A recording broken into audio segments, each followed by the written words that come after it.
सभी माताओं के लिए अहोई अष्टमी का व्रत बहुत ही खास होता है।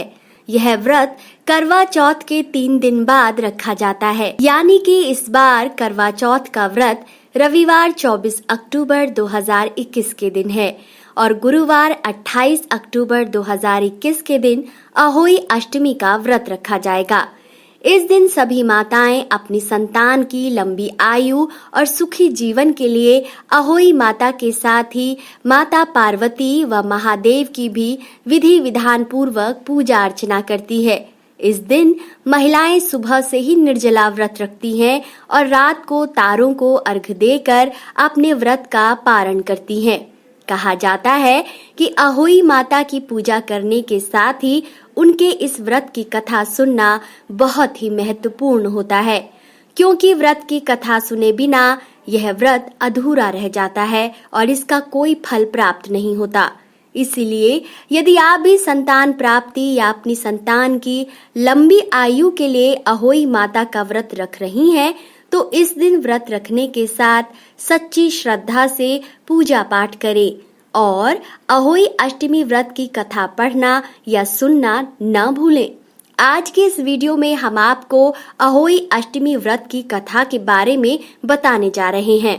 अहोई अष्टमी की व्रत कथा। पौराणिक काल में एक शहर में एक साहूकार के 7 बेटे और 7 बहुएं थी।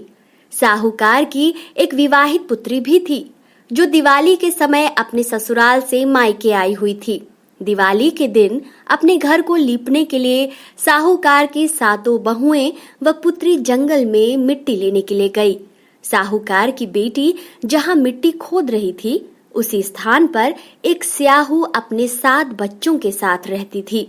मिट्टी खोदते हुए साहूकार की बेटी के हाथों से गलती से स्याहू का एक बच्चा मर गया, जिससे स्याहू बहुत क्रोधित हो गई और साहूकार की बेटी से बोली कि तुमने मेरे बच्चे की हत्या की है, अब मैं भी तुम्हारी कोख बांध दूंगी। ये बात सुनकर साहूकार की बेटी बहुत डर गई और अपनी 7 भाभियों से एक एक कर विनती करने लगी कि उनमें से कोई उसके बदले अपनी कोख बंधवा ले।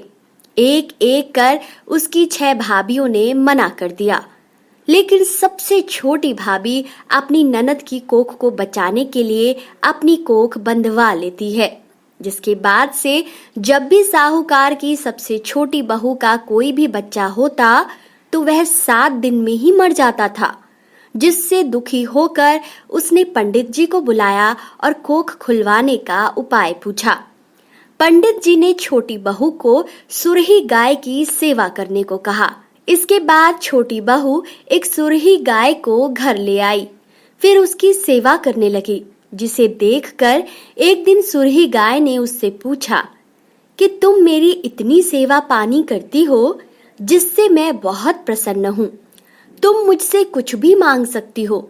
इतना सुनने के बाद साहूकार की सबसे छोटी बहू ने उसे अपनी कोख बंधने की आप बीती सुनाई, जिसे सुनकर सुरही गाय उसे उसी स्याहू के पास जंगल ले जाती है, जिसने उसकी कोख बांधी थी।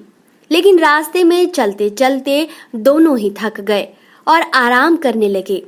तभी साहूकार की छोटी बहू देखती है कि एक सांप गरुड़ पंखनी के बच्चों को मारने के लिए उनकी ओर बढ़ रहा है, लेकिन छोटी बहू सांप को मार देती है। जब गरुड़ पंखनी वहां आती है तो अपने बच्चों को सुरक्षित पाकर बहुत खुश होती है और फिर सुरही गाय और साहूकार की छोटी बहू को अपने पीठ पर बैठाकर जल्दी से उसी स्याहू के पास पहुंचा देती है।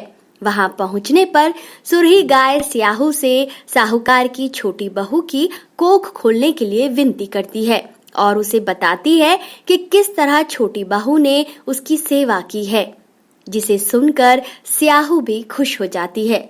फिर वो साहूकार की छोटी बहू को 7 पुत्र और 7 बहुएं होने का आशीर्वाद देती है। स्याहू के आशीर्वाद से छोटी बहू के घर में जल्द ही 7 बेटों का जन्म होता है और इस तरह उसे बाद में 7 बहुओं का सुख भी प्राप्त होता है।